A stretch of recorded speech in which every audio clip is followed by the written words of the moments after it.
eu vou ir a uma questão que o Henrique me colocou. Ele disse que estava com uma dificuldade em ler as categorias, né? Em especial quando o Aristóteles começa a falar de algo que é dito de um sujeito e algo que está em um sujeito. E aí, para que a gente entenda isso, é um antepredicamento, a gente já vai ver o que eles são, muito importante. Vamos fazer uma revisão do que foi visto até aqui, do que vocês sabem e podem complementar, e a partir disso a gente faz continua, né, o desenvolvimento de um raciocínio como que em conjunto. A primeira coisa que a gente se pergunta, que a gente deve ter em mente quando a gente fala o que estamos estudando lógica, é o que é lógica, né?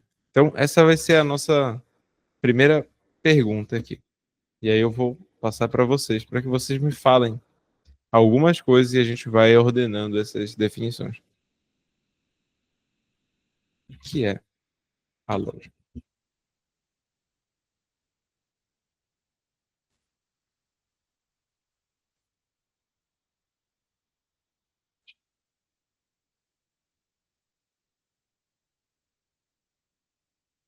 Com o conhecimento que vocês têm já do Porfírio e das definições que vocês já viram pela vida, quando a gente quer dar uma definição de alguma coisa, qual é primeiro aspecto dessa coisa que a gente deve tentar procurar? Nem sempre a gente vai achar. O significado. É o significado, isso. Ah, Agora, hum, pode continuar.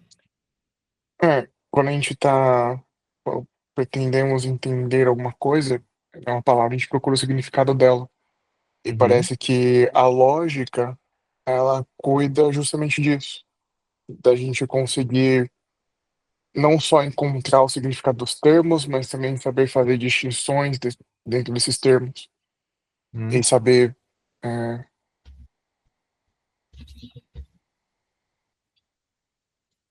Pode falar, pode continuar.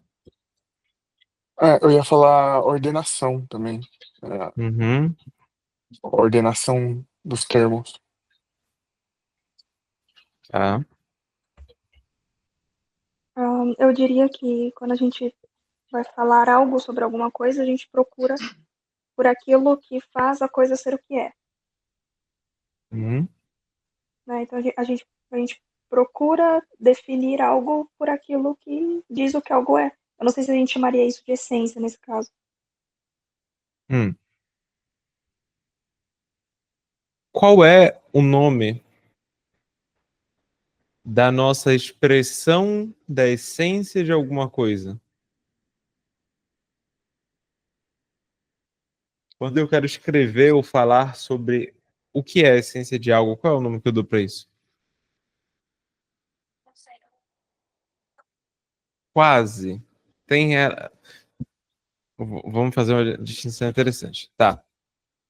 Tem um outro nome. Se a gente pudesse dar um outro nome para conceito, qual seria? Uns-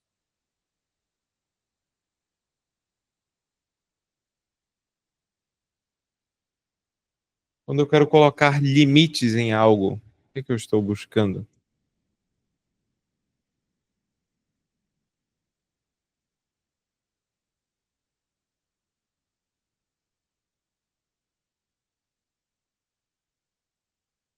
Não são as diferenças, são. Hum, tem relação com isso, mas não é. Não seria isso. Quando eu quero dar fins para algo, o que eu busco? O objetivo Hum, não é, é. é o fim para o qual aquilo foi feito, a sua função. Uhum, também. Mas eu digo, quando eu quero dar limites, fins no sentido não de finalidade, mas delimitar. Existe outro termo para delimitar, que é o ato que a gente faz na primeira parte da lógica. A gente aprende a fazer o quê? As coisas. Nomeá-las. Hum, Nomeá-las, isso. Organizar. Quase. Nomear, organizar. ah, critérios. Agora eu tô só chutando. Ó, o termo é definir. Ah, Nós estamos definir. buscando uma definição. Definição significa dar fim para alguma coisa, estabelecer limites de algo, tá? Essa resposta conceito tem a ver, mas na filosofia a gente faz uma distinção entre conceito e definição. O conceito advém do termo latino conceptus. É aquilo que foi concebido pelo nosso intelecto quando nós estamos abstraindo as coisas. E esse conceptus é intelectual, mas para eu transmitir essa ideia, eu não posso transmitir com a sua mesma natureza, porque não é assim que os homens se comunicam. Então eu preciso dar um signo, um símbolo para esse conceito que é intelectual. E esse signo e símbolo, aqui são sinônimos, é a definição, que nada mais é do que a expressão da essência de algo. Sempre não, tá? Porque definição é um gênero. E nem sempre a gente consegue chegar à essência de alguma coisa. Por exemplo, se eu pedir para vocês me darem uma definição essencial, ou a gente chama de definição lógica, com um gênero e uma diferença específica de verdadeiro, belo, bom, Deus, vocês não vão conseguir. Porque o homem não consegue compreender, ou seja, ele não consegue entender toda essa realidade, mas ele entende Deus por aquilo que ele não é ou pela sua revelação. A bondade, a verdade, a beleza, por notas gerais. Então, há coisas que nós não conseguimos definir essencialmente, mas o que nós buscamos quando nós queremos saber o que é alguma coisa é uma definição. Então, essa daqui vai ser a nossa primeira parte. Ou seja, eu perguntei o que é lógica e a gente chegou na questão, o que é definição? Né? O que é definição é uma pergunta atrás da pergunta o que é a lógica. E aí nós temos o começo de uma resposta. Significado dos termos, distinções entre os termos, ordenação dos termos. Isso é o que a lógica faz. Mas o que ela é? Isso é distinto. Maurício, boa noite, bem-vindo. Então são pontos distintos. Tem alguma correlação, mas são pontos distintos. Vamos lá, tentar entender ainda melhor. Nós estamos fazendo uma revisão, como viriam poucas pessoas, ao invés de eu fazer o seminário que eu havia pensado, a gente está fazendo uma revisão de tudo que a gente já viu até aqui, certo? Então, eu estou lançando algumas perguntas e eles estão dando as respostas. E aí a gente vai organizando as ideias. Mas vamos lá. Então, continuando. Ficou clara essa distinção, Daniela, entre conceito e definição? Tá. Agora o Elvin falou aqui, né? A lógica visa dar isso. Tá, mas o que ela é? Eu tratei disso no primeiro seminário, né? Na nossa primeira aula. E se a gente pudesse falar, a lógica é alguma coisa, o que que seria?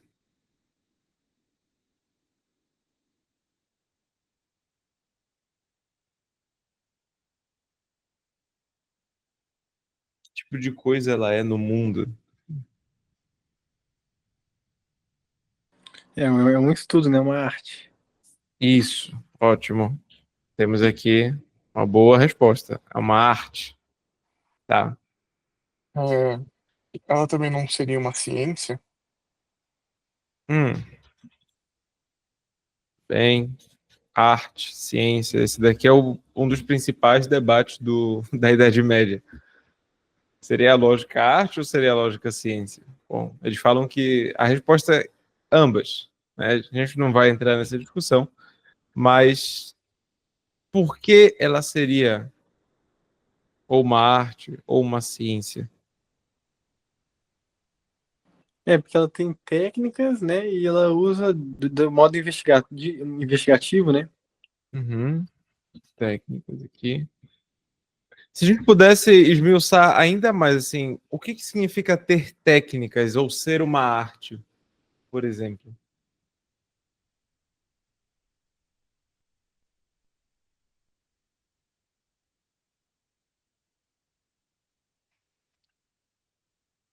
Seria ela não só produzir algo, mas também como um instrumento para a razão. Tá, instrumento. Aqui é interessante. A parte da produção, guarda. É isso que a gente vai voltar depois. Instrumento. Aqui é um ponto interessante. A lógica é um instrumento. O Aristóteles fala assim, né? Ele chama de órgão o conjunto das suas obras de lógica. Certo. Mas ela ser um instrumento ou nós termos um instrumento, o que que significa isso? O que que um Então instrumento me é tipo um meio para chegar a algum fim, né?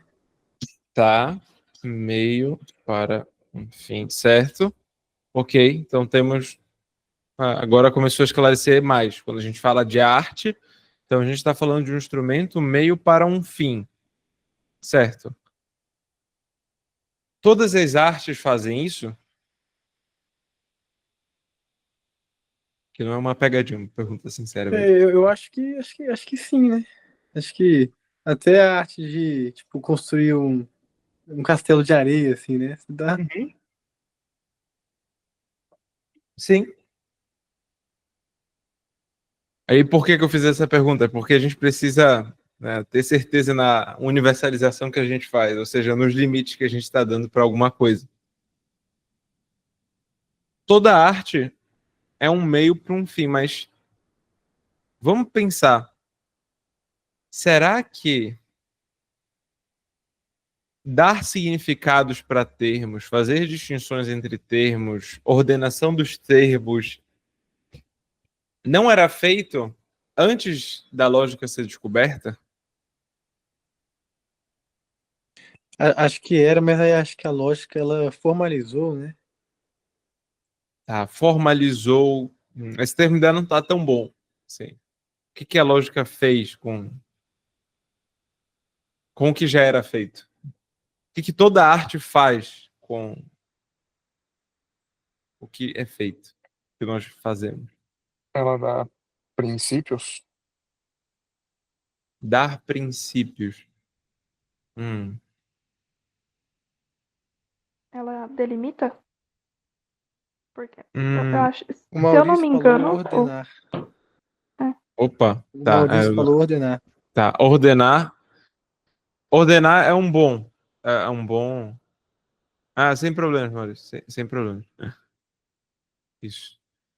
Agora que eu vi aqui o chat não estava tocando aqui. Ok, então ah, é isso mesmo. Ordenar é um bom ordenar. O que mais? Né? O que mais?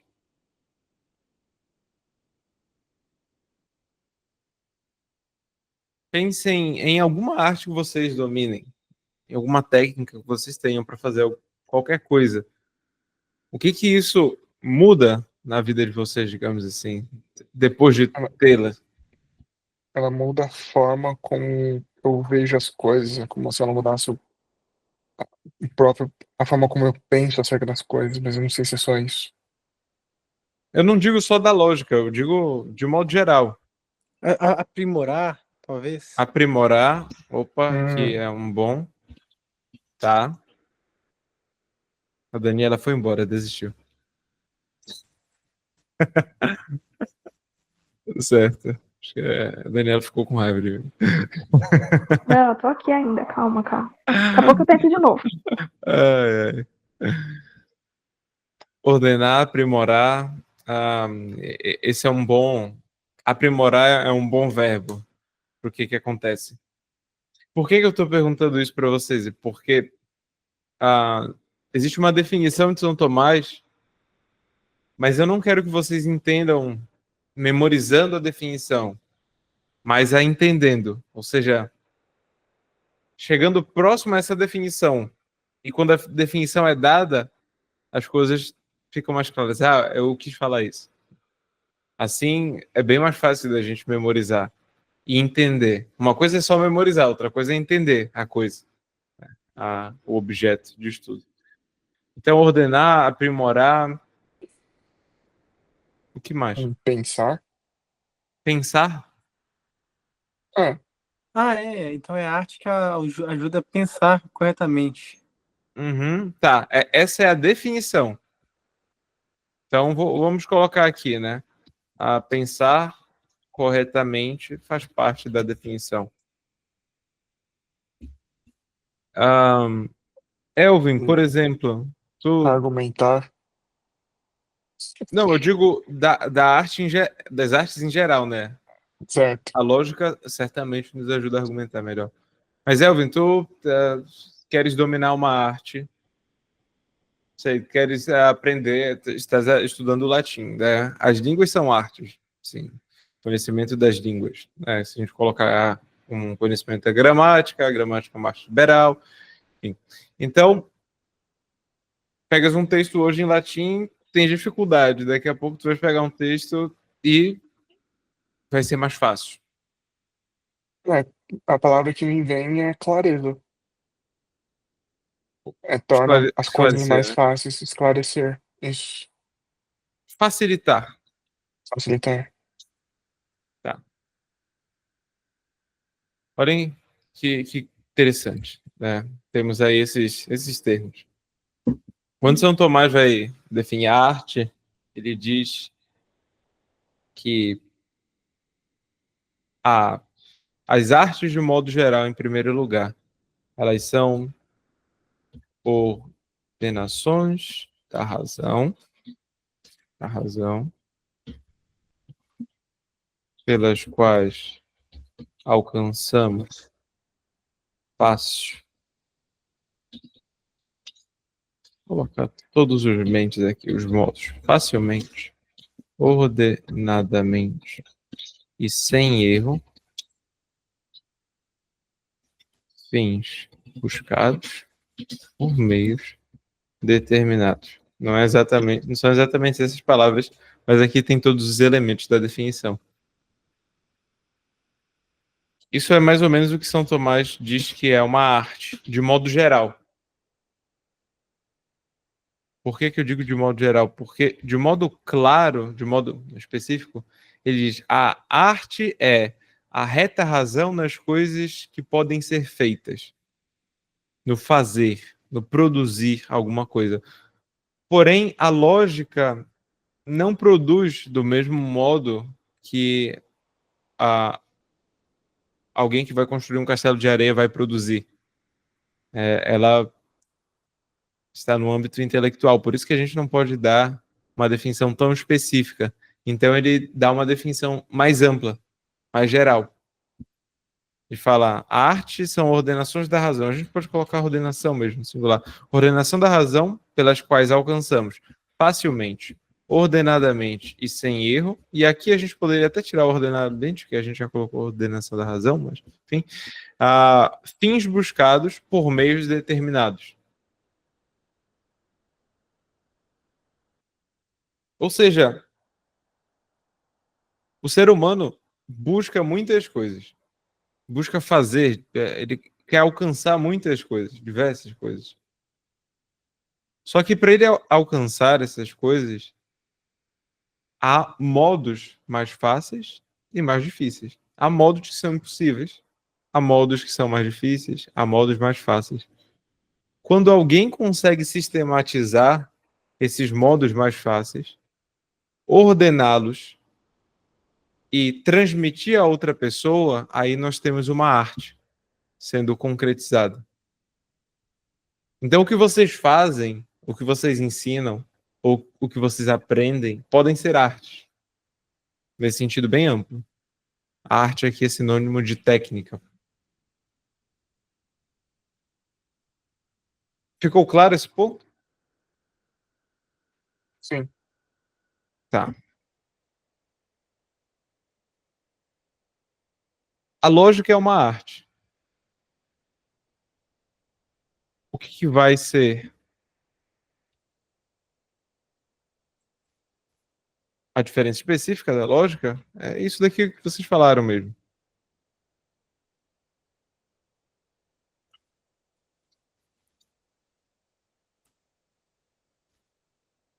O fim vai ser determinado, nesse caso, os fins buscados. Quais são os fins que a lógica busca? Se a gente pudesse dar um fim principal, o que seria? É a verdade, né? Provavelmente. Isso, a verdade. A verdade. Então, aqui, onde tem fins buscados, a gente coloca a verdade. Porém, a verdade, como eu disse para vocês, e como a gente vai ver também no Peria Hermeneias, no Sobre a Interpretação, ela, ou vocês já viram, eu acho que isso está nas categorias, ou no Isagoge, eu acho. A verdade só surge quando há uma afirmação ou uma negação. Se eu falo somente homem, animal, racional, Sócrates, eu não posso perguntar se é verdadeiro ou falso. Só há verdade quando eu afirmo o homem é mortal, o homem é imortal. Aí eu posso julgar. Essa é a segunda parte da lógica, que ainda veremos. Mas a verdade é o fim principal. E todos os demais estão subordinados a essa finalidade. Certo? Ok. Então a gente pode falar que a lógica é a ordenação da razão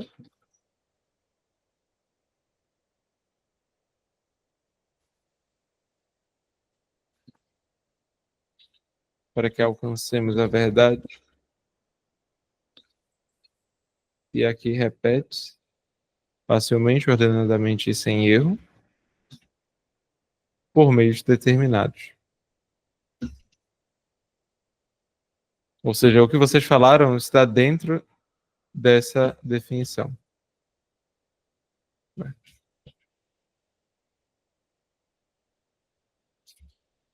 Deu uma travada aqui no doc, não sei mais fazer nada.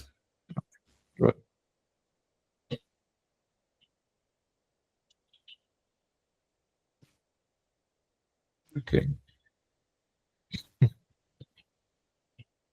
Agora, pronto. Certo. Até aqui, tá tudo bem? Tá dando para entender? As nossas aulas e as nossas leituras dizem respeito ao fim, digamos, à última parte da definição, meios determinados. A gente já tem o que a gente quer, a gente sabe o que a gente vai fazer. Agora a gente precisa descobrir isso daqui. Quais são os meios determinados? Tá.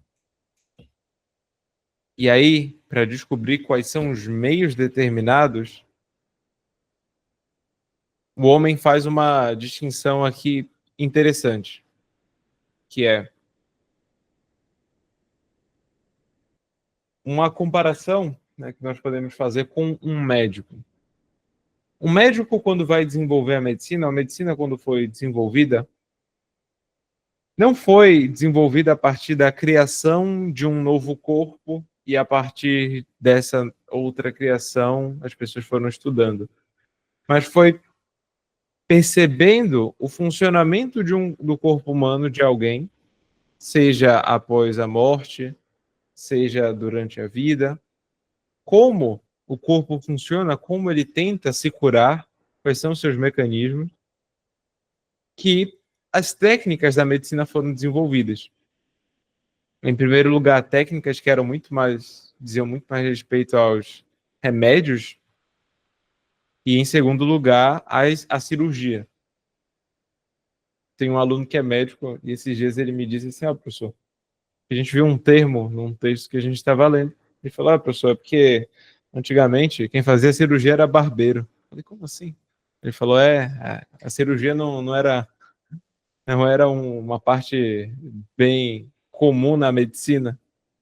Na verdade, isso foi aprimorado posteriormente. E ele é cirurgião plástico. Aí ele terminou falando, e hoje nós somos o topo da medicina. Eu falei, tá bom então. Mas, de qualquer modo, vejam só, um médico, ele analisa como as coisas funcionam e ele tenta aprimorar. O lógico também.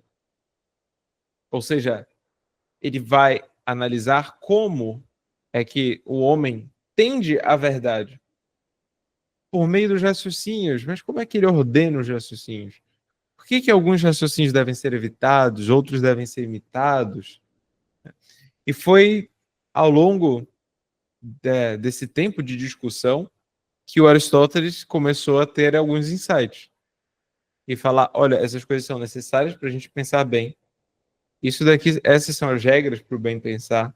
A gente alcança a verdade assim. Existe uma estrutura de raciocínio que nos leva à verdade.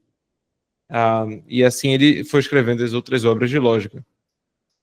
Então, os meios determinados serão instrumentos que vão aprimorar a consecução dessa finalidade que é visada pela lógica, que é alcançar a verdade.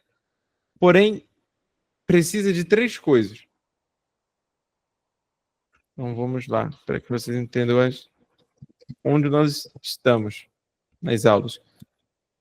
3 coisas são, em primeiro lugar, termos claros, juízos verdadeiros e raciocínios válidos.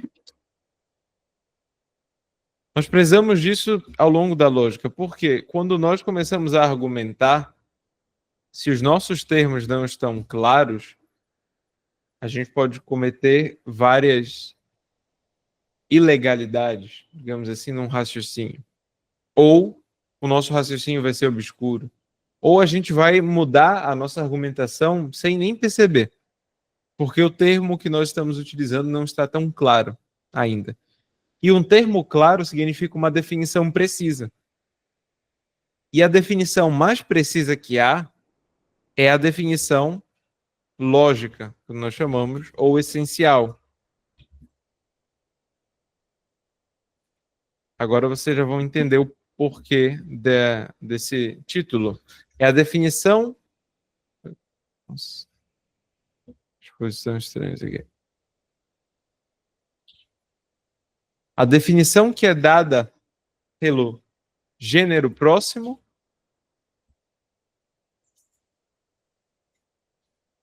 e diferença específica. O que isso significa?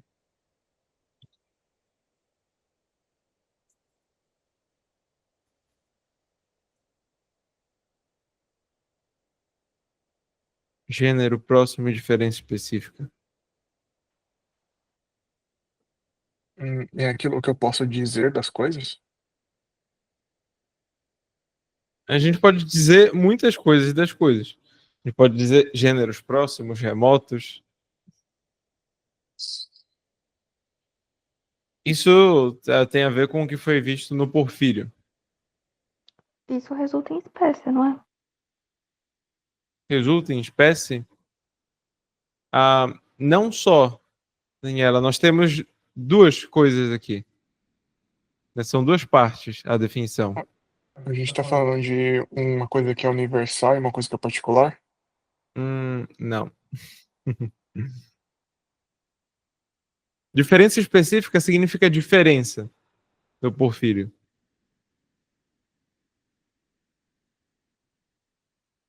Vou fazer o seguinte, eu vou dar uma definição para vocês segundo esses termos. E vocês vão refletir.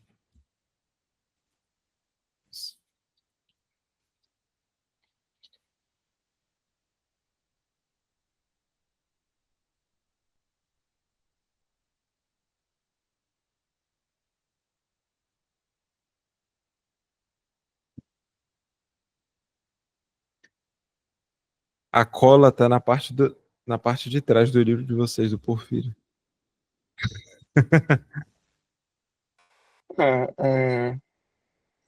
Animal é gênero. Racional seria uma diferença específica. Tá, mas por que próximo? O que me confunde é gênero, a palavra próximo. Uhum. Essa Seria palavra aquilo que que é está mais importante. perto da coisa, Não. Não da ou, coisa. O que a gente está mas falando aqui da definição da coisa.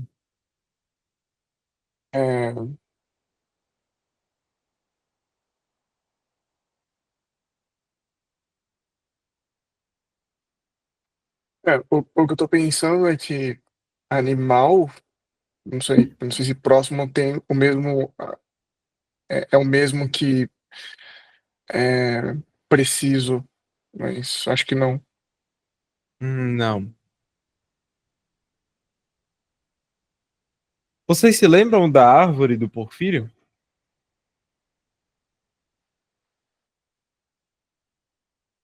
Ah, daquela dos gêneros intermediários, Uhum. Isso mesmo. ele começa com o generalismo, que é substância, aí ele vai dizer que é Uhum. uma substância material animada, aí tem animal, homem e o indivíduo. Uhum. Animal que eu vou colocar racional.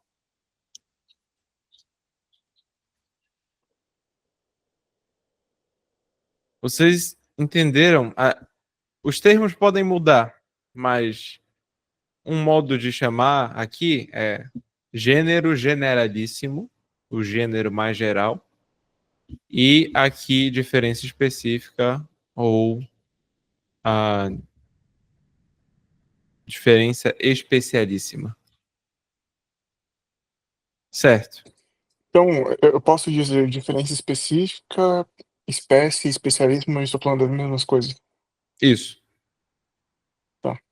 Não espécie, né? Hum, Porque aqui a diferença específica não é espécie. Aqui pode ser. Aqui vai ser racional, no caso, né? Se a gente tomar racional. Mas aqui pode ser. Pode ser espécie no mesmo sentido do Porfírio, no caso. Aquilo que está sob o gênero. Um dos sentidos. Né? Então vejam só. Quando o Porfírio fala sobre o que é o homem, por exemplo, ele nos dá vários gêneros.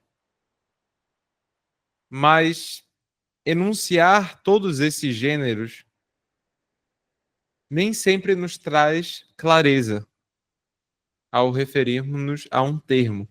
Vai nos trazer maior certeza no sentido de, olha, eu sei todo o processo,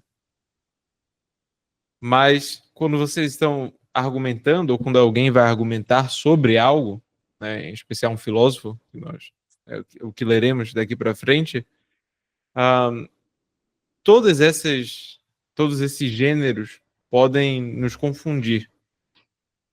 Apesar de que é bem interessante tentar fazer esse tipo de definição. Por sinal, na aula passada vocês viram sobre a substância, não foi? Também? sim. Pois é. Então vejam E, só, ele... e, e eu acho que uma das dificuldade que eu tive na primeira leitura foi que eu estava entendendo substância como sendo um gênero generalíssimo. Só que ele define substância como sendo o indivíduo. Foi, ah, são Quer dizer, duas substância definições de primeira. São substância. duas Isso, definições. E ele isso, vai isso. dizer que a substância primeira é um indivíduo, e aí tem a substância segunda, que seria Uhum, gênero e espécie. isso. Então, A substância primeira é o último termo,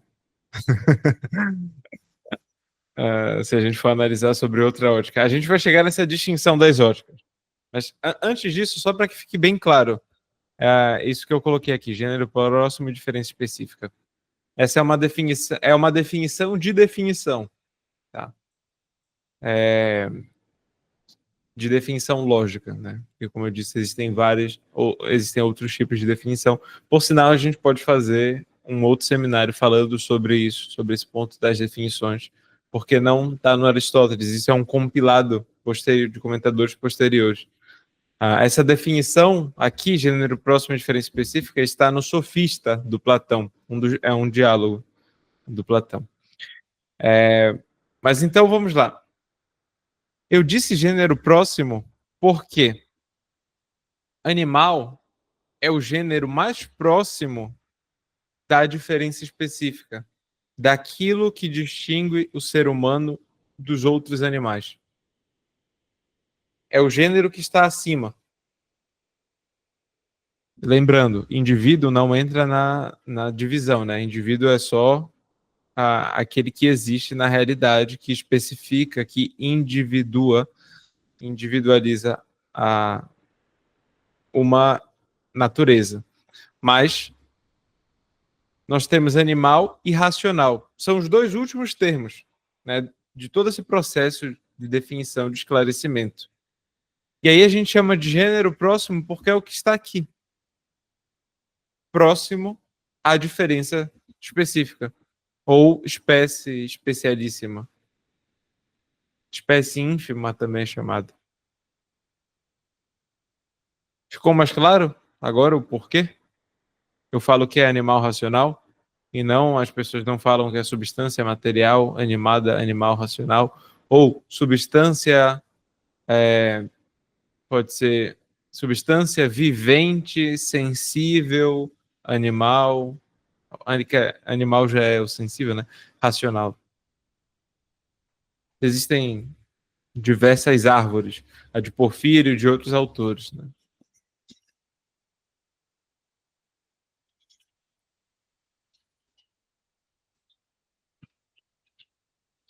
Aqui, quando a gente fala animada, já é animal, então não precisa colocar.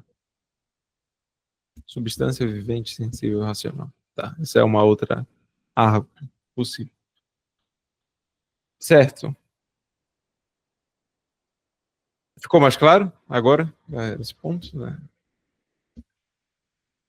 O gênero próximo e a diferença é a melhor forma de definir um indivíduo, ou não especificamente um indivíduo, qualquer coisa?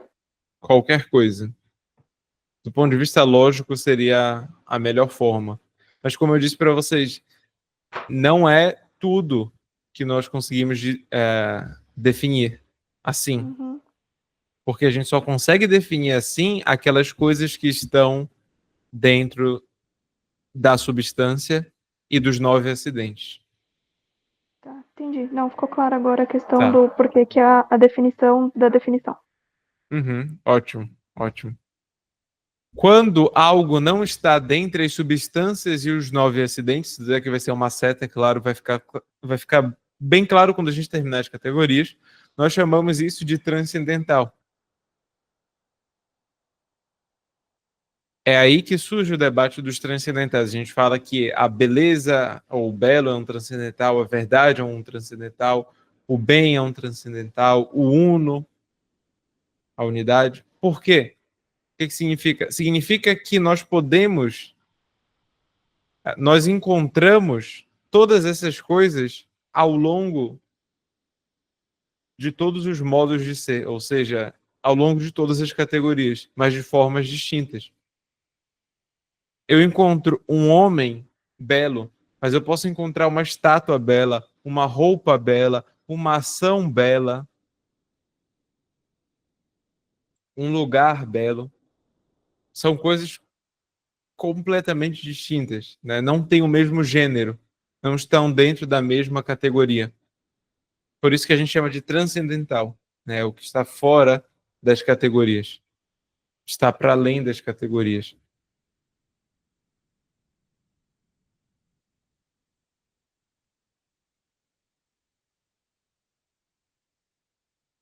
Tá?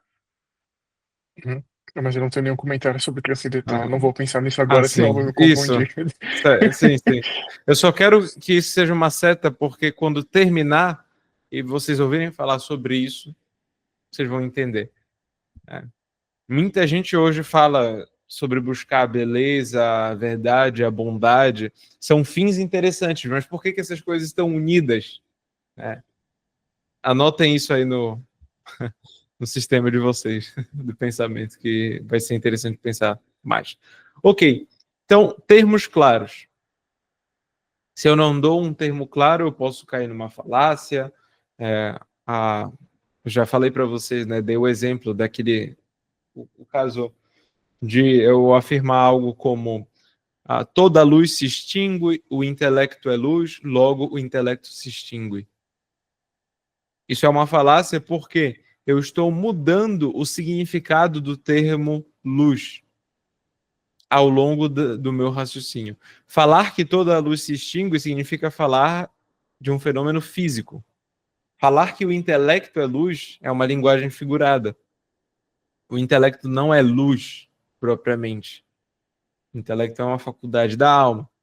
Mas ele é luz no sentido de que quando nós conhecemos as coisas por meio do intelecto, é como se algo que estivesse obscuro na realidade fosse iluminado. É como se a gente desvelasse a realidade. Por isso que a gente fala, tive uma luz, né? Aquele símbolo nos desenhos animados que aparece uma lâmpadazinha. Né? Ter uma luz significa isso. Mas a linguagem figurada. Então eu vou estar cometendo uma falácia ao longo dessa minha definição. A gente chama falácia da equivocidade, que é quando eu utilizo um termo de modo equívoco. Ou seja, é o mesmo termo, mas com significados distintos. Então, isso atrapalha o nosso raciocínio. Certo? Juízos verdadeiros e raciocínios válidos são os temas que a gente vai ver. Juízos verdadeiros sobre a interpretação, raciocínios válidos nos analíticos. Mas vamos nos voltar aqui mais para a parte dos termos. Porque, como eu havia dito para vocês, a gente chega nesse debate quando o lógico começa a analisar como o pensamento se desenvolve. E aí ele começa a construir os seus instrumentos.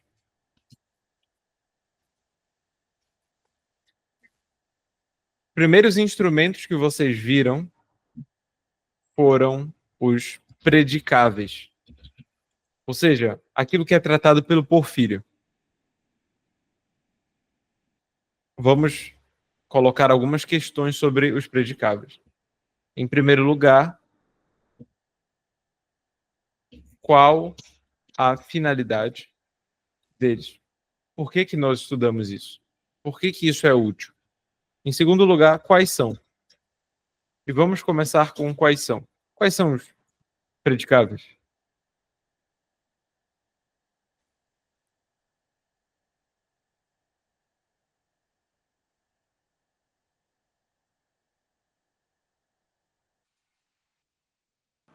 Gênero, espécie, diferença, próprio e acidente. Isso. Ok, vamos lá.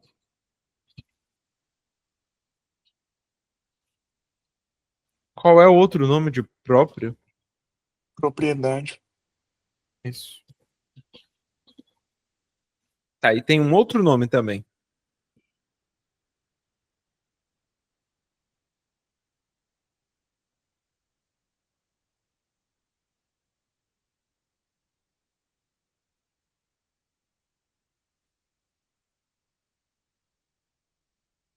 Bom, se vocês não sabem, é bom, porque isso significa que vocês estão lendo bem os livros. Porque isso não está no livro propriamente, mas isso seria um comentário de alguém sobre o livro. Chama-se também de acidente próprio. Tá? Porém, se a gente fala de acidente próprio depois de acidente, pode causar alguma confusão. Eu vou deixar aí para vocês. Vamos tentar distinguir as coisas. Como é que a gente consegue... O Elvin gostou. Como é que a gente consegue distinguir esses 3 primeiros desses 2 últimos? Qual é o critério de distinção?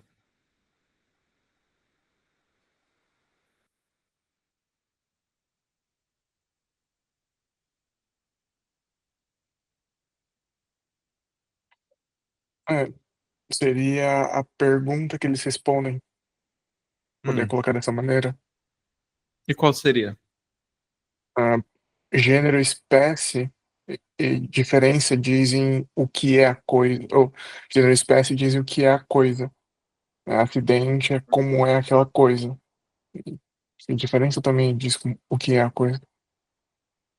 E o próprio? O próprio ele também vai dizer sobre como é a coisa. O que é a coisa e como é a coisa? É uma boa divisão. Acho que isso pode esclarecer. Não estou tão certo, mas vamos desenvolver esse raciocínio juntos. O que é a coisa? Tá. E aqui, como é a coisa?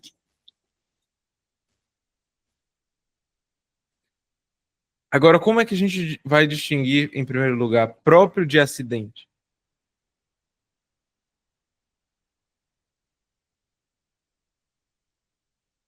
O próprio é dito de muitos, né? E o acidente acho que é de um indivíduo só, né?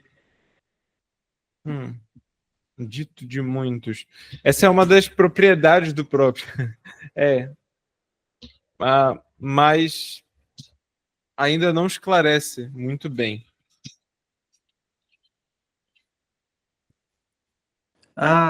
O próprio normalmente ele pertence meio que permanentemente ao indivíduo, né? Ou à espécie. O acidente muitas vezes é só temporário.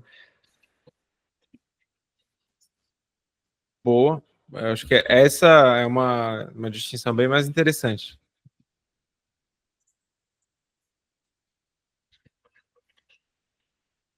Aqui eu vou fazer uma outra distinção dentro do acidente, porque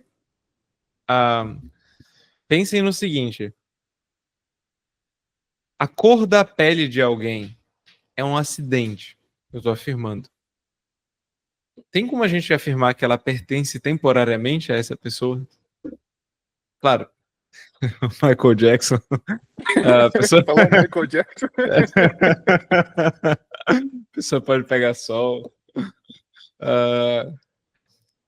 Mas tirando esses casos, eu me lembrei de uma expressão que eu nunca consegui entender 100%, né? A exceção confirma a regra. Porque eu fico pensando, mas como que a exceção confirma a regra? Sim, mas enfim, não vou pensar nisso. É só porque isso já foi assunto com os amigos de altas discussões, assim. A gente falou, mas claro que não. Uns falaram, não, é claro que não. Outros falaram, não, é claro que sim. Me prova. Mas enfim, é isso que dá quando os amigos começam a tomar cerveja e ficar falando de filosofia. Mas vamos lá. Pertence temporariamente. Henrique, tem uma distinção aqui que é interessante, que alguns autores fazem, que é o acidente que é inseparável do indivíduo e aquele acidente que pertence temporariamente ao indivíduo. Então, existe um acidente que é inseparável, mas ele se distingue do próprio, porque o próprio pertence permanentemente por causa de uma razão, porque deriva, decorre da essência.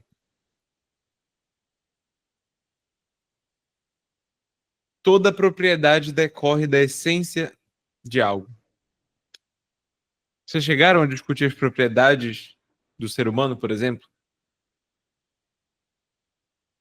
O que é próprio ao ser humano? Rir e raciocinar, né? Raciocinar não é bem o próprio, Henrique. Porque raciocinar faz parte da essência. A gente fala que o homem é um animal racional. Essa é a atividade específica dele. E aqui é interessante, a gente tem uma distinção na filosofia entre específica e própria. Mas vamos voltar. Qual foi a outra que tu falaste, Henrique? Capaz de rir, capaz de rir. Isso. Uhum. Capaz de rir, vou colocar aqui, senso de humor. Por quê? Porque se a gente pega um cachorro, se a gente pega aquele meme da hiena, são os animais que estão rindo. Mas ali rir significa somente mostrar os dentes. O homem é aquele que é capaz de senso de humor, que são coisas distintas. Uma coisa é mostrar os dentes diante de como uma reação. Por exemplo, a minha filha, que tem 15 dias, de vez em quando ela dá uns sorrisos. Não é porque ela tem senso de humor, né? Ela ainda não é capaz de raciocinar sobre isso. Mas porque aconteceu alguma coisa, sei lá, um vento bateu no rosto dela e ela dá um sorriso. O pai tá cantando uma música, deve estar todo desafinado, aí ela dá um sorriso. O pai tá falando em várias línguas com ela dá um sorriso. Devem ser sons estranhos, alguma coisa, mas não é o senso de humor como nós temos senso de humor. Então, capaz de rir, que é risível, digamos, é a clássica do Aristóteles. Mas existe outra que ele fala na política. Ele diz: o homem é um animal político, um animal social. É a sociabilidade. Não tenho. Elvin, não és um homem. A sociabilidade aqui é muito mais a necessidade de estarmos em comunidade para nos desenvolvermos do ponto de vista intelectual, do ponto de vista do que é específico ao ser humano. Isso certamente o Elvin tem, porque senão ele não estaria aqui estudando conosco. Se o Elvin não tivesse enfrentado a barreira de chegar numa aula de introdução à ética nicômaco, em que o professor estava lendo em latim, traduzindo, e em grego,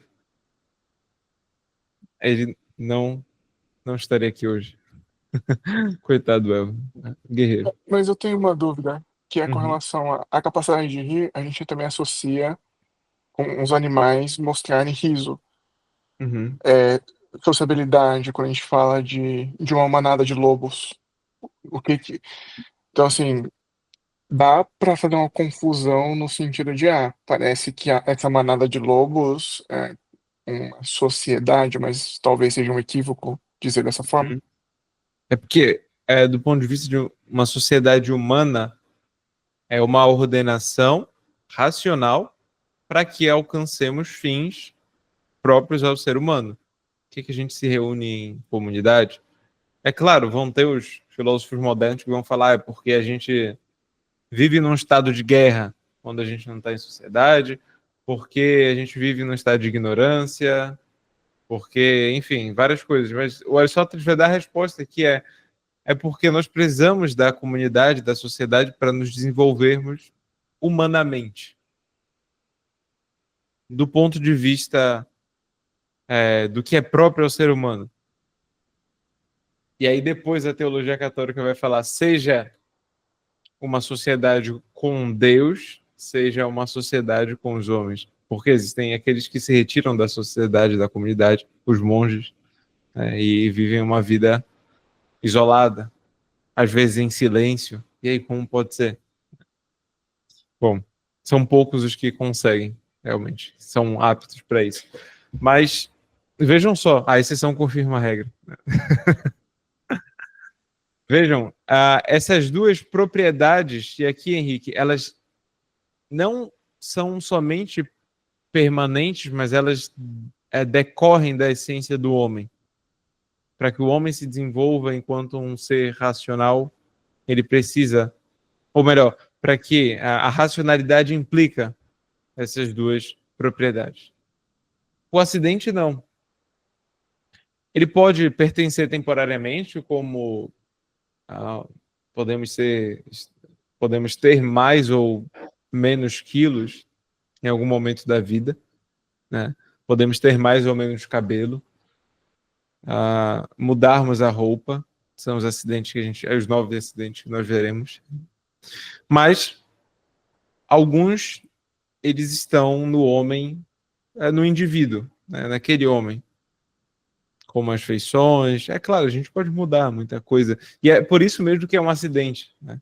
Mas eles são mais permanentes, digamos assim. Nem todos são temporários igualmente. Então, só para a gente distinguir aqui esse aspecto. E esses 3 outros, eles nos dizem o que é a coisa. Tá? Acho que é uma distinção interessante. Como é a coisa? Eu só tenho que pensar um pouco melhor sobre como é a coisa, porque como é a coisa parece me falar muito mais sobre a propriedade. O acidente também me fala, mas a gente pode distinguir de como é a coisa, enfim. E aí, eu acho que assim fica claro. São 2 respostas interessantes. Agora, qual é a finalidade? Qual é a finalidade dos predicáveis? O que a gente precisa estudá-los?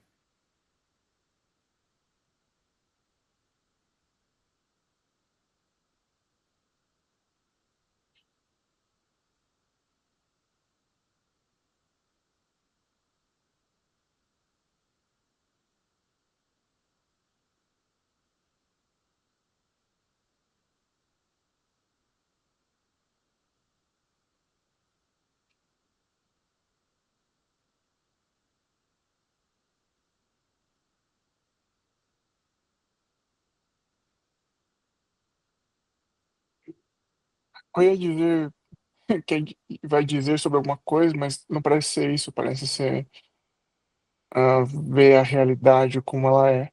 Na verdade, sem fazer esse tipo de distinção, eu não consigo chegar à verdade, por exemplo. Uhum.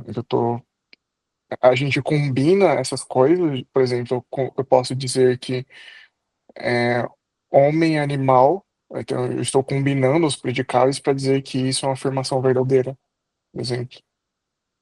Mas eu não sei se essa é a finalidade.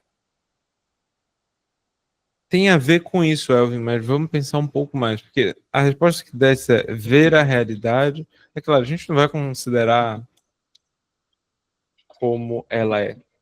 Claro, isso daqui a gente não está falando de ver, enfim, eu não vou levar tudo literalmente, mas eu entendi o que queres falar. Parece que quando a gente fala das categorias tem mais a ver com isso daqui.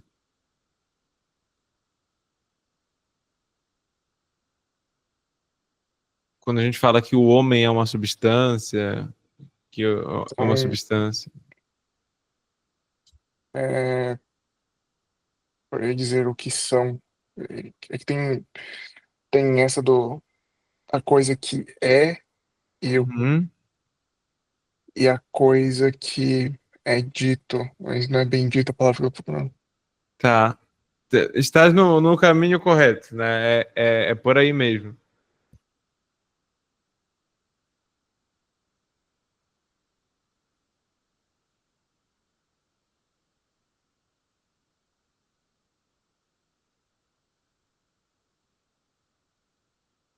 Sempre pensando na finalidade geral da lógica, né? Como o Maurício disse, ela facilita o nosso pensamento, ordena.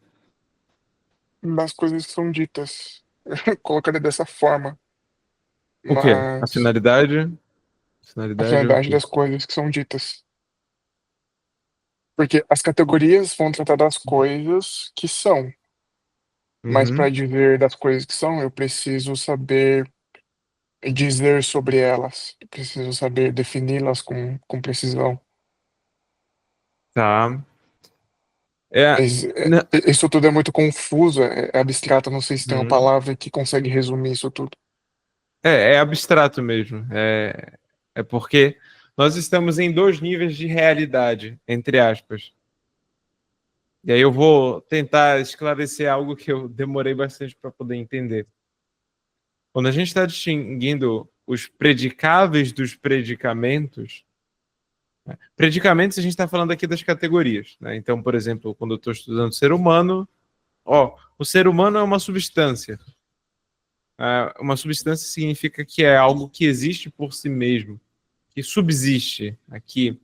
É, e aí a gente pode falar, por exemplo, a cor, ela não é uma substância, é um acidente. Ela existe em uma substância. Seria uma distinção. Eu estou falando sobre a realidade, como ela é. Só que quando eu quero ordenar todo o meu conhecimento a respeito da realidade, eu preciso dar um passo atrás e não olhar diretamente para a realidade, mas a partir do que eu conheço, a partir dos meus conceitos acerca da realidade, eu vou desenvolver ferramentas que vão facilitar o meu manuseio desses conceitos. Quando eu estou falando de gênero, espécie, diferença, e aí eu falo, por exemplo, o homem é animal. Tá, na realidade não existe animal. Na realidade só existe animal racional e certo animal racional. Mas quando eu digo que animal é gênero, não existe gênero na realidade. A gente não vê o gênero. A gente utiliza essa noção que foi desenvolvida para ordenar algo que nós falamos sobre a realidade.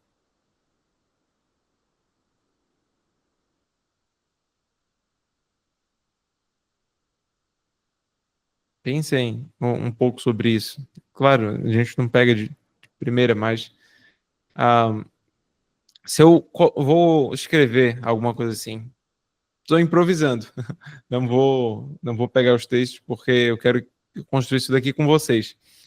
Ah, a finalidade dos predicáveis é fornecer instrumentos para ordenar os conhecimentos universais acerca da realidade. E como é que ele faz? Quais são esses instrumentos? Né? O que são esses instrumentos? Os instrumentos que são os predicáveis, o que eles são propriamente, eles são noções acerca de noções da realidade.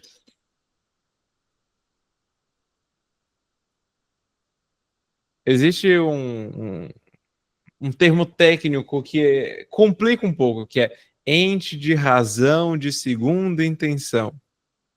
Mas não, o Elvin falou assim, mas o que é isso? É um termo que complica muito, mas os medievais gostavam de dar termos técnicos, então vamos ficar com com essa outra explicação. Noções acerca de noções da realidade. Olha, eu quero conhecer algo, eu quero saber o que é a alma humana. E aí eu vou buscar, a alma humana é uma substância, a alma humana é um acidente. Isso daí é a discussão no De Anima que nós vamos ter, né, no futuro. Tá, mas antes de eu chegar nessa discussão sobre o que é a alma humana, que é algo que existe, e acerca da qual a gente pode ter conhecimentos universais, ou seja, falar da alma humana de um modo geral, eu preciso de alguns instrumentos que vão facilitar o meu tratamento acerca da alma humana.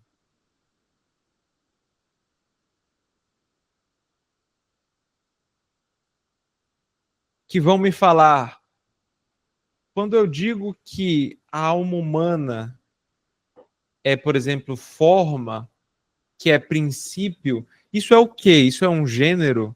É uma espécie? É uma diferença? Ou a gente pode perguntar, isso me diz o que é a coisa? Ou isso me diz como é a coisa?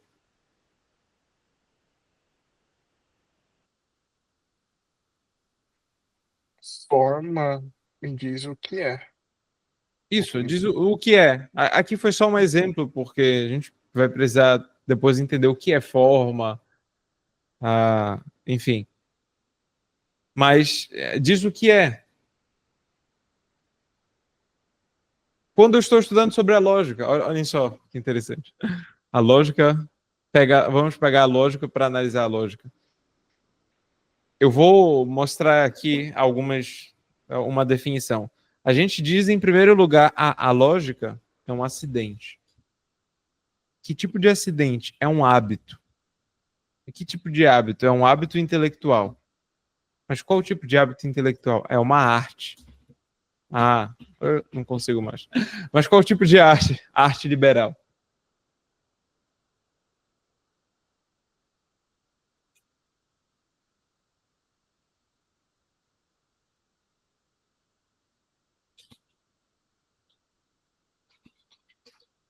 Tá. A gente ainda vai ver o que significa tudo isso daqui. Mas eu só estou mostrando a árvore, digamos assim, da lógica. E aí a gente tem a árvore de várias coisas.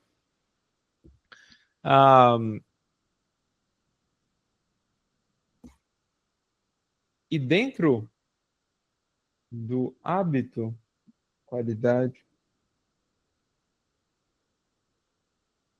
Aqui o acidente que vocês vão encontrar vai ser qualidade. Eu não vou conseguir. Tá. Só para mostrar olha, eu estou diante de um fenômeno que olha, esse cara, o Aristóteles, está me ensinando como ordenar meu pensamento. Mas o que é isso que ele está me ensinando? É algo que vai facilitar o meu pensamento. Mas existem outras coisas que facilitam, na realidade, outros atos humanos. Para isso a gente dá o nome de arte ou técnica. Mas qual tipo de arte é essa? É uma arte liberal. Aí depois a gente vai voltando. Em geral, quando a gente quer conhecer, a gente faz o caminho inverso, né? A gente vai digamos, do que é mais próximo para o que é mais remoto, a depender da coisa a ser conhecida. Então vejam só, a finalidade dos predicáveis é dar esses instrumentos para ordenar os meus conhecimentos acerca das coisas. A gente pode falar para ordenar as definições ou as tentativas de fazer definição. Apreensão é uma boa palavra? Assim, Apreensão para quê? os predicáveis fornecem os instrumentos para eu conseguir apreender as coisas, porque a gente está falando de coisas que só existem na razão. Então, esses instrumentos faz com que eu consigo olhar para uma cadeira e eu consigo separar ela. A gente faz esse processo muito automático. Então parece que ele só está falando assim, olha, todas essas coisas vai facilitar esse processo de você olhar para uma coisa, separar o que é os acidentes dessa cadeira do que é de fato uma coisa que constitui a cadeira, né? E aí Isso, depois a gente só adiciona essas coisas. É uma cadeira vermelha, ou é uma cadeira redonda, um estofado. isso mesmo. Aqui a apreensão, o Elvin está dando num termo técnico, que é a primeira operação do intelecto mesmo. Quando a gente quer conhecer algo, a gente faz uma apreensão, ou melhor, o termo mais correto para ação é abstração, né? Ou seja, a abstração é a separação entre a substância, entre a essência e os acidentes. o ato de abstrair, vocês estão fazendo isso daqui. O que é a coisa? Como é a coisa? Tá? Quando a gente abstrai, a gente está puxando para o intelecto. Abstrair é trazer para, ou trazer de algum lugar. Vocês estão trazendo ao intelecto a essência daquela coisa. E aí, vamos continuar então a noção. Com esse conhecimento da essência da coisa, a gente vai começar a separá-la em gênero, espécie e diferença. Só que essa é uma distinção, como o Elvin disse, que está apenas na nossa razão. Porque, novamente, não existe na realidade o gênero, a espécie, a diferença, né? As coisas estão unidas na realidade. A gente está separando com a nossa razão. Para quê? Para que fique mais fácil da gente entender. Se a gente fala, por exemplo, que o homem é um animal político, mas por que essa definição não seria uma definição tão boa de homem? Porque eu estou falando de uma propriedade e não do que realmente distingue o homem.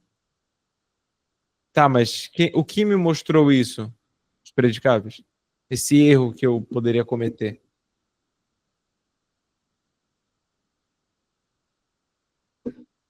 Começou a ficar um pouco mais claro?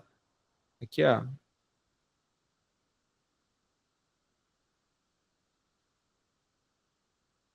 Sim, eu acho que a primeira coisa que a gente se depara é, tá, mas por que que eu tô aprendendo predicáveis? Porque gênero e espécie, mas fica mais claro. Pois a gente precisa... É claro, essa é uma resposta posterior nos nossos estudos, né? Em primeiro lugar, a gente tem auxílio de alguém para poder continuar. Ou seja, a gente confia de que isso tem alguma utilidade e depois a gente se pergunta, não, mas por que realmente que isso daqui vai me ajudar? E aí a gente estou tentando mostrar para vocês o porquê. Agora vamos lá. Só Elvin? um comentário, uma tangente. É engraçado Uhum. porque quando a gente trabalha com programação, tem um paradigma chamado orientado a objetos, que é porque assim, esses objetos, eles existem na realidade, mas você precisa conseguir transferir eles para um sistema.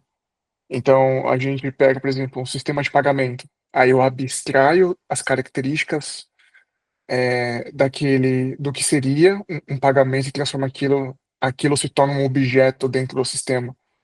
Uhum. Então, a todo momento a gente faz esse tipo de abstração. Então, assim, legal, o que que diferencia o pagamento de boleto por pagamento de cartão? Né? Quais são os Uhum. acidentes, as características? Então, é, a gente usa o tempo todo, só não percebe. Sim. As distinções, no caso, né? A técnica de divisão. Sim. Ótimo. Agora, tenham isso daqui em mente. Eu acho que é um dos pontos mais relevantes. Os predicáveis são noções acerca de noções da realidade. É diferente de eu falar de noções da realidade, de eu falar de noções acerca de noções. O ser humano tem essa capacidade, né, de falar sobre termos. Por exemplo, quando a gente está estudando uma língua, a gente pode falar sobre um termo dentro de uma língua. Então, ao invés de eu pegar um termo que se refere a alguma coisa, como o termo latina é um adjetivo, significa latina. E aí eu falo, o termo, o vocábulo, a palavra latina tem 3 sílabas. O que eu estou falando? Eu não estou utilizando o adjetivo no seu significado próprio, mas eu estou me referindo a um termo e analisando o termo. E aí eu estou falando, olha, esse termo tem 3 sílabas. Latina. Isso a gente pode fazer a todo momento. É só a gente colocar aspas ou deixar em itálico, enfim. A gente adota algum símbolo para não se referir à realidade significada pelo termo, mas para se referir ao termo em si. É uma capacidade que o homem tem. E ele precisa desenvolver essa capacidade. Certo? Tá. Quando a gente fala dos predicamentos, pra gente terminar, a gente está falando de noções acerca da realidade.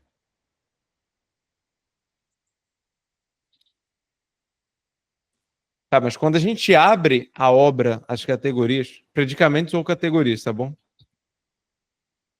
Quando a gente abre a obra, o Aristóteles vai falar: homônimas são ditas as coisas das quais só o nome é comum. Tá? Ele não está falando aqui das noções acerca da realidade. É verdade. Porque o Aristóteles vai passar alguns capítulos, os 4 primeiros capítulos, tratando sobre o que a gente precisa para estudar bem as noções acerca da realidade. O Porfírio aqui só complementa essa introdução do Aristóteles. Quando o Porfírio escreve o Isagoge, é justamente uma introdução. Isagoge significa eis-agoge, eis, em latim se diz in, e ago, em latim se diz ducere, duco, ou seja, eis-agoge significa em latim introductio. Então o nome do livro significa introdução. Introdução a quê? Às categorias de Aristóteles. Esse é o objetivo dele. Então, nas categorias, quando a gente vai começar, o Aristóteles vai nos dar algumas regras do jogo, digamos assim. Né? E aí é o que nós chamamos de antipredicamentos, que são esses aspectos introdutórios. E vão existir várias distinções que ele vai fazer no começo. As primeiras distinções dizem respeito aos modos de significar de uma palavra.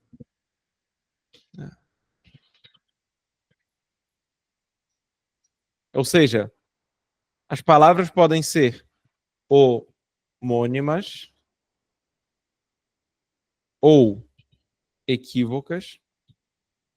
É o termo grego e o termo latino. Podem ser sinônimas ou unívocas, ou podem ser parônimas ou denominativas.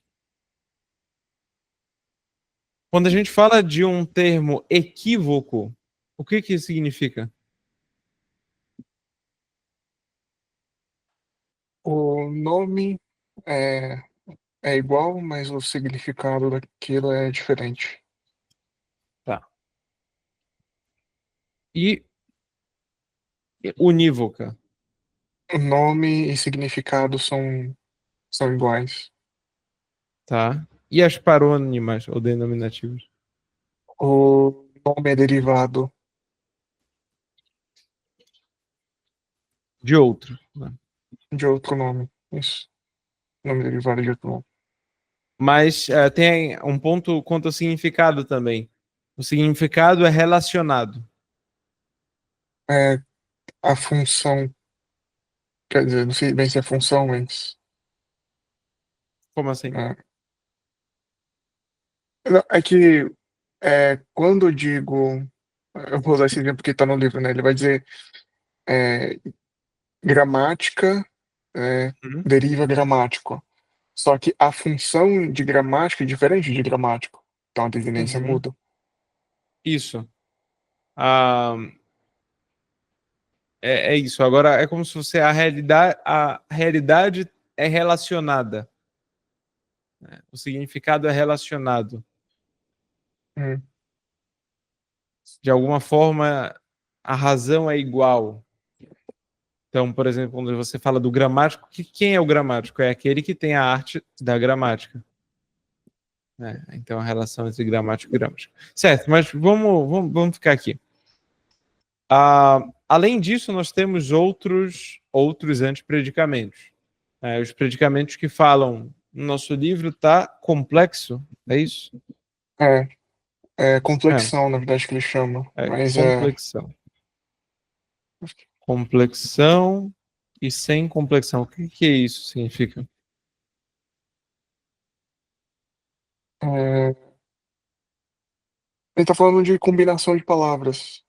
Então, existem coisas que eu posso dizer de forma isolada, existem coisas que eu posso dizer de formas combinadas. Então, eu posso dizer homem sozinho, mas eu posso dizer homem e animal em conjunto. Ou este homem é alto, homem alto. Uhum.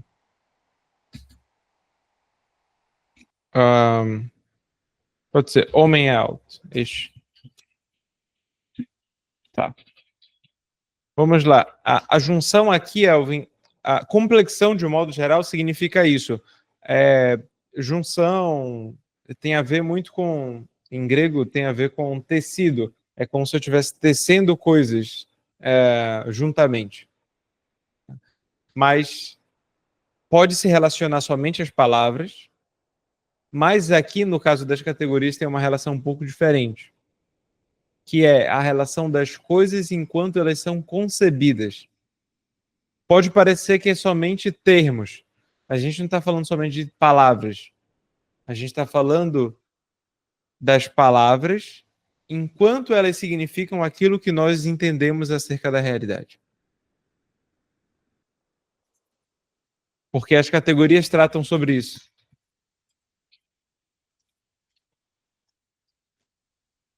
Tá? E as coisas sem complexão é homem. Ou seja, falar de uma categoria. E quando eu digo homem e alto, eu estou relacionando duas categorias distintas. Complexão. Certo? Certo. Tá. A terceira, como é que está no nosso livro? É. É. Só que ela saiu. Mas o Eu- terceiro, a gente meio que aprende sobre categorias, mas eu preferi Uhum. o termo classes. Eu como se a gente estivesse aprendendo classes de coisas. Ou mas Tá. categorias também é um. Ó, o terceiro é o dito de um sujeito ou o que está no sujeito, né? O que está no sujeito. Então, A sua tela saiu. a tela? Não, não tá mais compartilhando. Espera.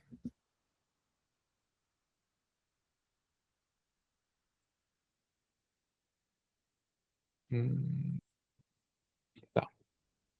Então vamos lá.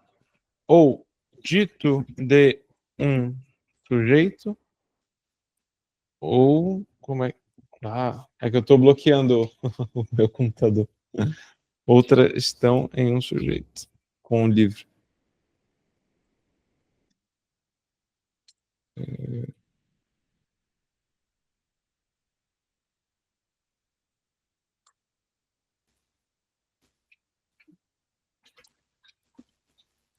Tá. A distinção aqui que eu quero apresentar é o que é dito do sujeito tem uma relação entre universal e particular.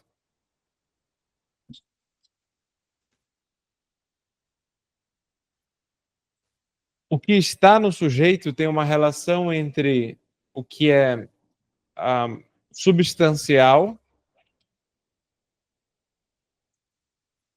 e acidental. Quando eu estou falando sobre algo dito de um sujeito, eu estou falando sobre as atribuições que a gente faz, propriamente. Então, homem, animal racional. Isso é dito de um sujeito. São os modos de relacionar. São os modos de relacionar os termos que nós utilizamos acerca das coisas.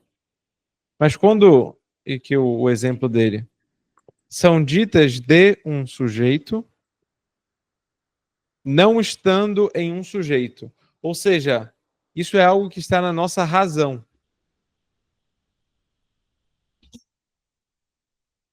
E essa, estar ou não no sujeito, é algo que está na realidade. Então, ele está nos dando ele nos dá uma distinção a respeito de como as coisas se distinguem na razão humana e como as coisas se distinguem na realidade. Os predicamentos, as categorias, vão falar sobre isso daqui, sobre essa distinção. Os predicáveis nos falaram sobre isso daqui. E os antipredicamentos nos falam sobre isso daqui, sobre a distinção de razão entre as coisas, entre algumas coisas.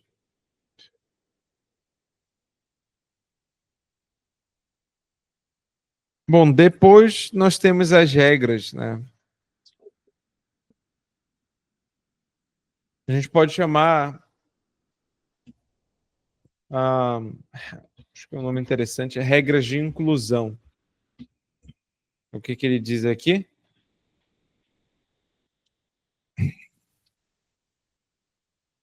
Fala quando... tá aí. No capítulo 3º. Quando uma coisa se predica de outra, como de seu sujeito, tudo o que for dito do predicado também será dito do sujeito. Isso daqui é uma regra quase da geometria, assim. É quase um modo... As regras do jogo, aqui de eu falar da geometria. Ou seja, se eu digo algo do sujeito, o que for predicado do sujeito pode ser dito também. Se eu digo algo de... no caso, tudo que for do predicado também será dito do sujeito. Se eu digo algo de racional, eu posso falar sobre animal. Por exemplo, homem se predica de homem individual e animal de homem. Então, animal também será predicado de homem individual. O homem individual, com efeito, é tanto homem quanto animal. Tá? Então, a primeira regra de inclusão,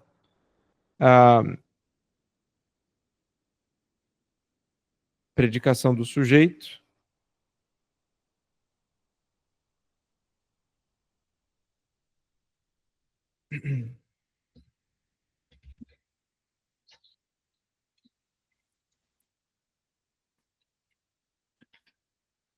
Okay, aplicação das predicações do sujeito. A gente pode tentar dar esse daqui.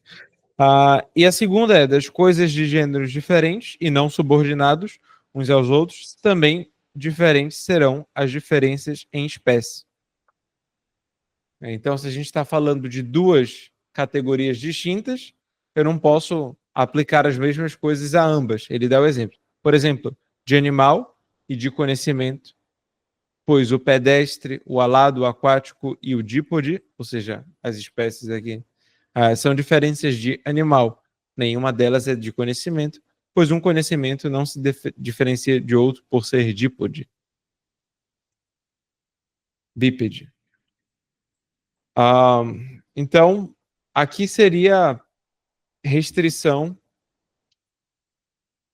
das predicações ao gênero aplicável.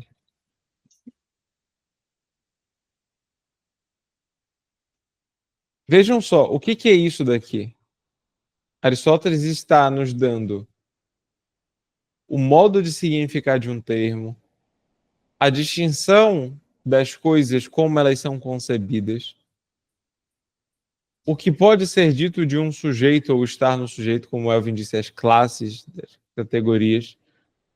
E aqui eu digo, é uma distinção que a gente pode aplicar entre as categorias e os predicáveis, entre as coisas que existem na realidade, as coisas que existem na razão, e depois as regras de inclusão dentro de um gênero. Ou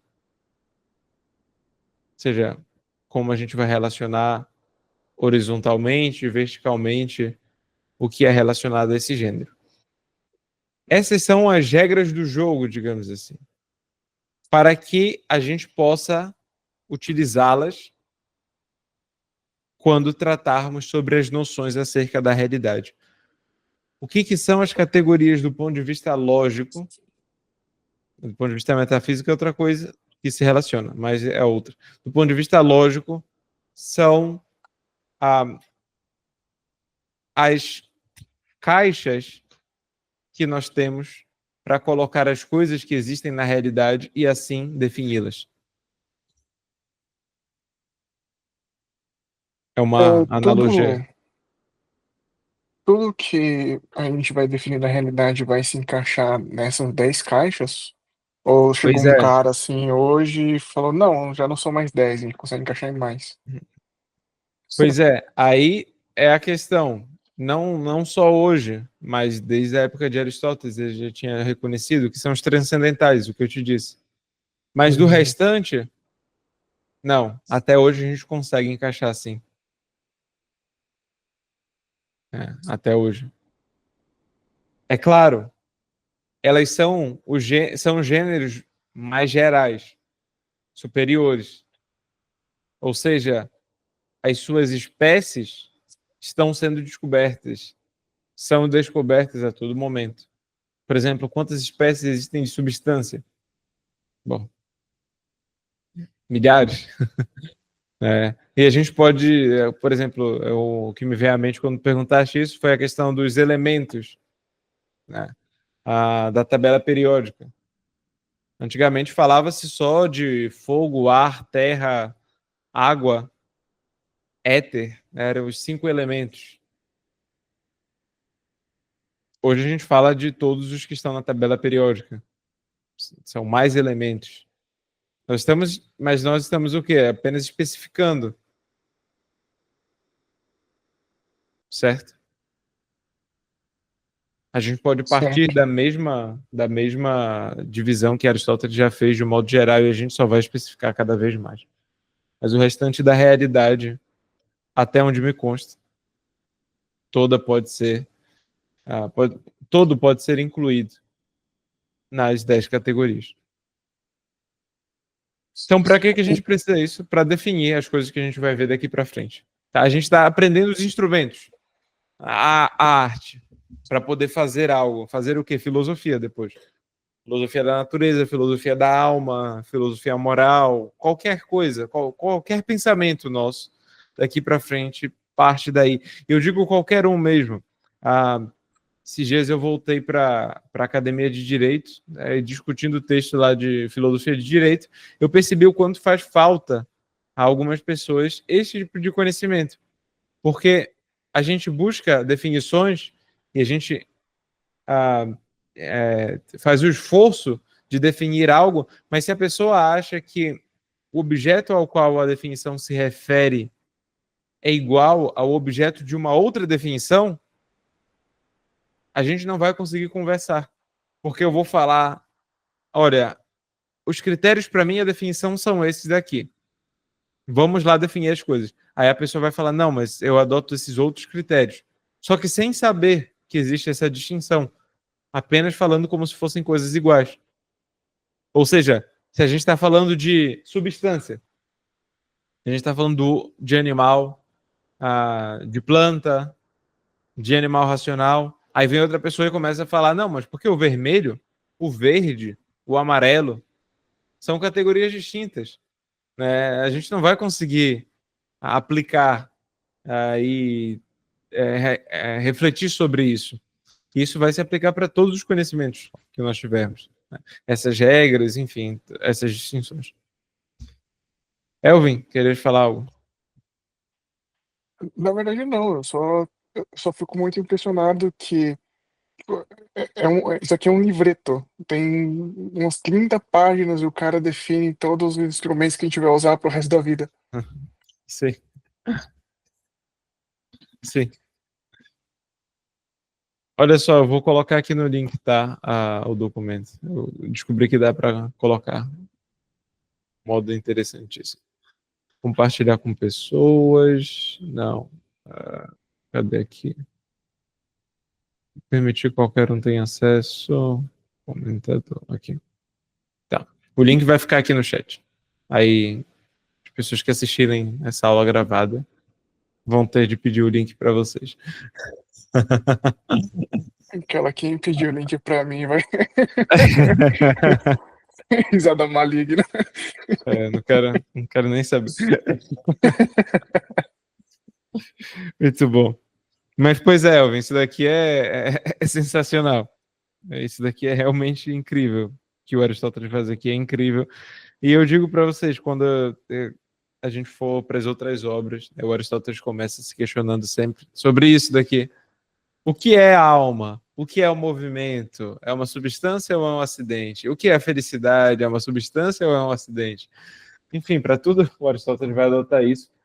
E é claro, essas distinções foram adotadas na filosofia por muito tempo. A filosofia moderna tem todo um questionamento sobre isso, a existência da substância, enfim. É um debate bem interessante, mas quando a gente já tem o conhecimento do que o Aristóteles queria dizer, por exemplo. Eu espero que isso tenha ajudado, né? Me digam se isso foi interessante, se ajudou de alguma forma.